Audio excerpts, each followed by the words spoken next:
Berikut cara menentukan dan memilih topik penelitian. Yang pertama yang perlu teman-teman perhatikan, kita sifatnya sharing.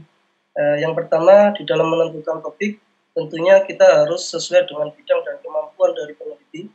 Jadi penentuan topik penelitian lebih baik berawal dari fenomena yang teman-teman perhatikan selama di lapangan, selama ini. Kemudian berawal dari dilihat dari kualitas dan kuantitas.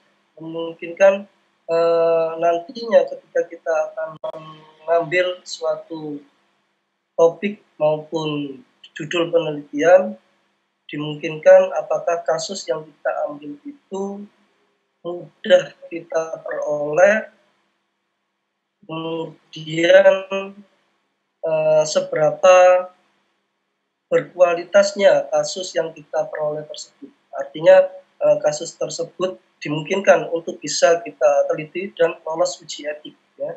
Kemudian topiknya pastinya yang menarik, jadi yang menjadi trending topik yang terkini, kemudian yang banyak dibicarakan. Hal ini nantinya akan membantu kita di dalam mempublikasikan jurnal penelitian dan nantinya akan menjadikan manfaat pada halayak umum karena hal ini menjadi topik yang sedang hangat dibicarakan oleh masyarakat dan manfaatnya bisa diaplikasikan, diambil oleh masyarakat.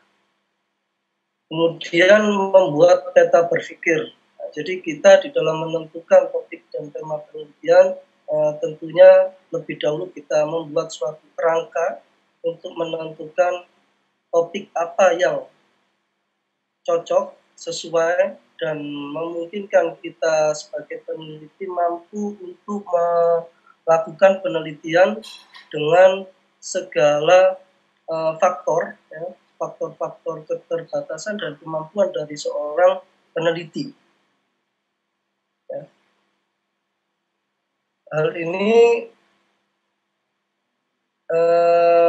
dimungkinkan karena seorang peneliti harus mampu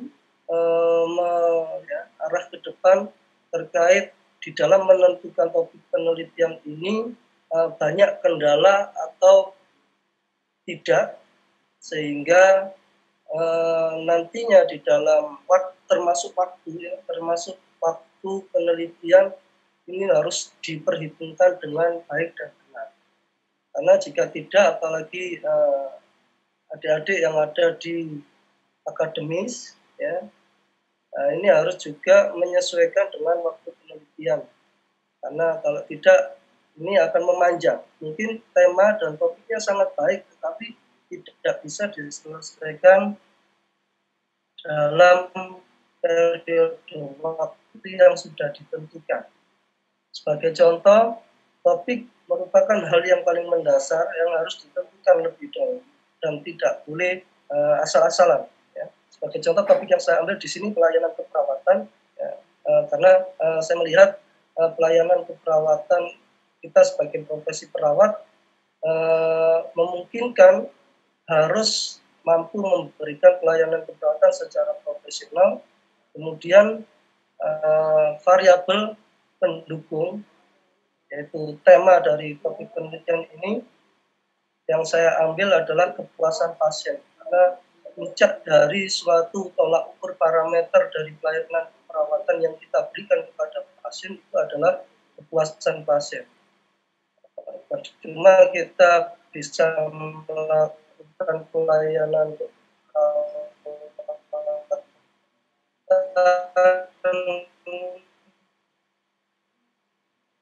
dengan baik, tetapi pasien belum memperoleh, sehingga untuk menentukan topik dan tema ini dan saya rangkai menjadi judul penelitian yang saya ambil, yaitu analisis faktor pelayanan keperawatan yang berpengaruh terhadap kepuasan pasien, khususnya BPJS, karena saat itu BPJS menjadi hal yang umum dan sering BPJS sedang hangat-hangatnya dan mulai muncul menjadi jaminan kesehatan di masyarakat. Dan hal ini saya ambil di latar atau tempatnya di instalasi gawat darurat RSUD Dr. R. Sudarsono, Kota Pasuruan. Berikut contoh beberapa mind map yang pernah saya buat, jadi untuk menentukan beberapa judul penelitian ataupun tema penelitian. Nah, ini kita bisa membuatnya seperti hal ini ya, untuk mengetahui variabel independen maupun dependennya. Ini tentang perkembangan keluarga, dan ini tentang perawat kita. Bisa kita tentukan dari SOP-nya, tracing-nya, ya. Kemudian perkembangan perawatan luka, fase-fase penyembuhannya itu juga bisa kita jadikan topik maupun tema penelitian. Ini contoh-contoh mind map kerangka kita mendasari untuk menentukan topik dan tema penelitian. Ini sekilas dokumentasi saat saya melakukan wawancara tentang kepuasan pasien. Dan hal yang mendasari penelitian saya, jadi indikator mutu pelayanan keperawatan adalah kepuasan pasien, dan kepuasan pasien dalam hal ini bisa diukur dari kualitas jasa pelayanan yang diberikan, kemudian keinginan, kebutuhan, serta harapan pasien. Jadi kadang-kala ada pasien yang memiliki keinginan dan kebutuhan dan harapan yang sangat tinggi, tetapi fasilitas dan sarana-prasarana penunjangnya itu tidak memenuhi standar, sehingga terkadang pasien ini kepuasannya menurun. Nah, ini untuk kita menyisihkan beberapa faktor-faktor tersebut, perlu kita menentukan menentukan kapan kita harus bisa memberikan wawancara tersebut dan mengkomunikasikan kepada pasien dengan mengesampingkan hal-hal faktor-faktor lainnya, sehingga pasien berfokus untuk menilai pelayanan keperawatan yang kita berikan. Kemudian keluhan ketidakpuasan pasien di dalam hal ini, data pendukung adanya keluhan-keluhan yang bisa kita peroleh dari kotak suara yang ada di IGD, kemudian ada di media-media yang berkaitan dengan pelayanan keperawatan di tempat penelitian kita, itu bisa kita ambil dari media internet, media sosial, ataupun langsung kepada masyarakat sekitar. Kemudian di sini tentunya ada perbedaan persepsi antara pasien dan perawat yang harus kita sinkronkan supaya pasien dalam hal ini benar-benar objektif menilai layanan keperawatan. Ini didukung juga data komplain dari bidang pengembangan pengaduan. Kita bisa ambil ada beberapa lonjakan menentukan judul penelitian ataupun topik penelitian ini merupakan hal yang sangat diperlukan oleh rumah sakit, ya, oleh masyarakat untuk memperbaiki kualitas pelayanan keperawatan. Berikut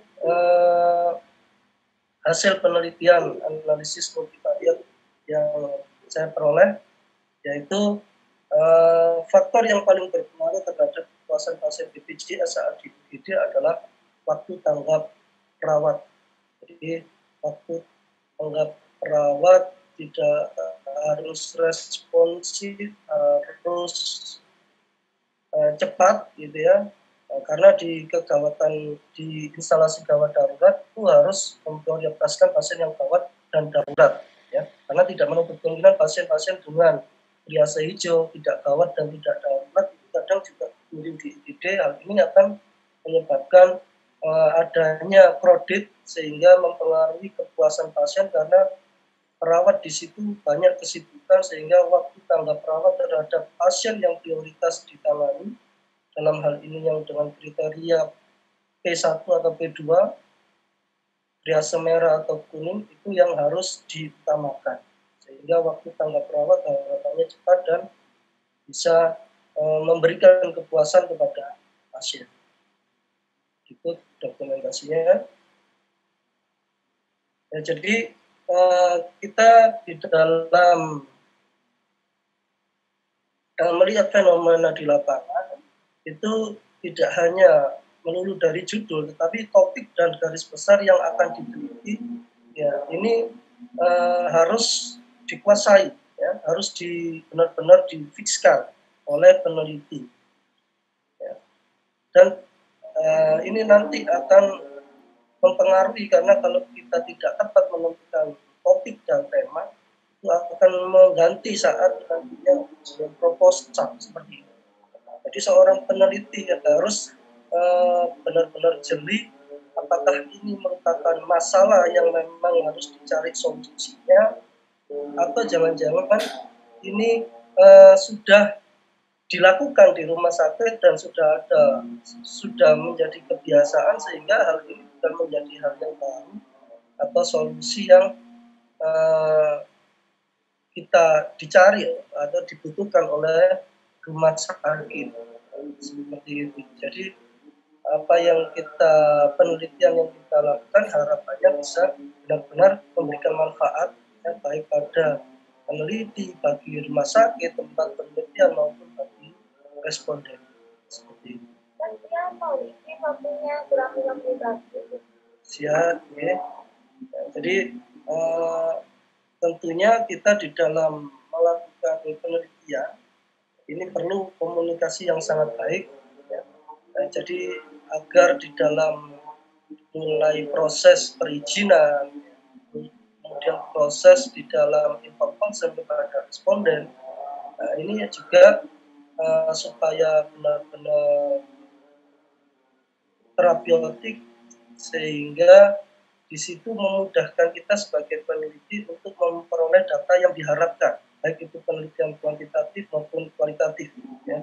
Karena tidak menutup kemungkinan saat ini, semuanya di saat masa pandemi, sekalipun kita ingin menentukan mengambil penelitian dari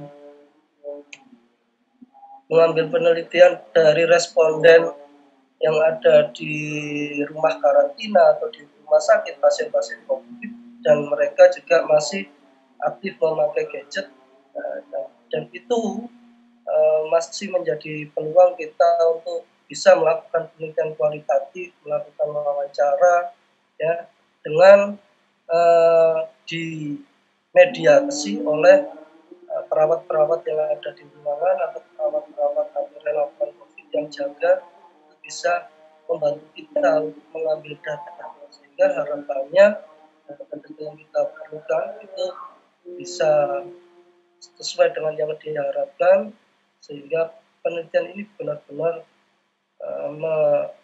manfaatnya bisa dirasakan baik oleh responden, peneliti itu sendiri, dan untuk perkembangan penelitian selanjutnya. Mungkin itu yang bisa saya sampaikan. Terima kasih.